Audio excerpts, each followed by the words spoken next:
तो अखिलेश जी 22 का विजय मंत्र क्या है? 22 में अभी तक तो लोग ये कहते थे कि टीना फैक्टर है, कि देयर इज़ नो अल्टरनेटिव जी। लेकिन अब ये टीना फैक्टर नहीं है, TIADA हो गया, TIDA हो गया। डेफिनेटली एक अल्टरनेट है और समाजवादी पार्टी को जनता देख रही है और समाजवादी पार्टी जनता के साथ खड़ी है। सबसे बड़ा सवाल उत्तर प्रदेश में है कि उत्तर प्रदेश की जनता, खासकर किसान, नौजवान, व्यापारी ये बदलाव चाहते हैं और इस बदलाव में समाजवादी पार्टी जनता का समर्थन के लिए खड़ी है जी। और इस बार उत्तर प्रदेश के लोग खुशहाली चाहते हैं, तरक्की चाहते हैं, महंगाई से लड़ना चाहते हैं, जो बड़े पैमाने पे बेरोज़गारी उससे ख़त्म करना चाहते हैं। इतना शोषण, अन्याय और उत्पीड़न किसी सरकार में नहीं हुआ होगा जितना भारतीय जनता पार्टी की सरकार में हुआ है। इनके सरकार के कार्यकाल में लोगों के साथ भेदभाव हुआ है, लोगों को जो अधिकार और सम्मान मिलना चाहिए था वो नहीं मिला है। बाबा साहब का जो भीमराव अम्बेडकर जी का जो संविधान था, संविधान के तहत जो अधिकार मिलते हैं उन अधिकारों को भी ख़त्म करने का काम अगर किसी ने किया है तो भारतीय जनता पार्टी ने किया है।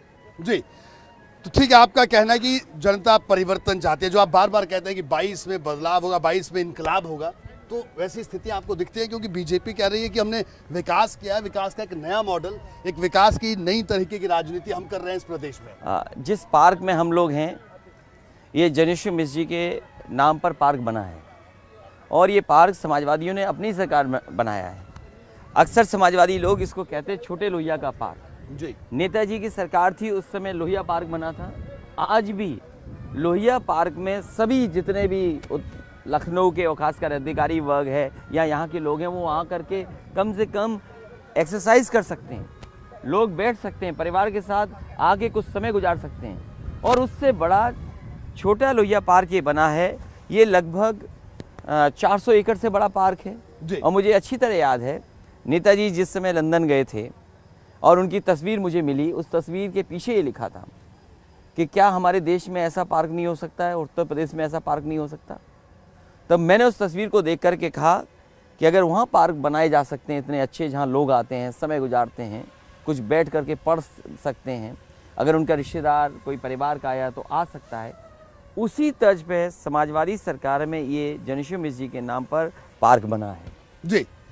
और इसका मेंटेनेंस तक ये सरकार नहीं कर पा रही है जी। यहाँ पर जो सुविधाएं थीं, चाहे वो बोटिंग की सुविधा रही हो, वो बर्बाद कर दी, पानी गंदा कर दिया, पेड़ पौधों का रखरखाव नहीं है, लोगों को सुविधा नहीं है, शौचालय गंदे हैं। अगर आप देखेंगे जो बेंचें टूट गई उनको बेंचों को नहीं बदल रहे हैं, बल्ब टूट गए तो बल्ब को नहीं बदल रहे हैं।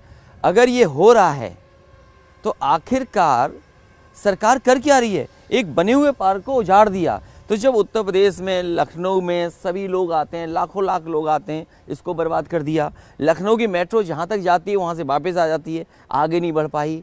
उत्तर प्रदेश में जो मेडिकल कॉलेज बनने की रफ्तार शुरू हुई थी वो मेडिकल कॉलेज उतने नहीं बन पाए। जो इन्होंने उद्घाटन भी किए हैं वो आधे अधूरे मेडिकल कॉलेज बना करके तैयार कर दिए इन्होंने। जो सड़कें बननी थी, जिला मुख्यालयों को जोड़ने वाली 4 लेन सड़कें, वो 4 लेन नहीं बना रहे हैं। सपने दिखाने को तो बड़े बड़े सपने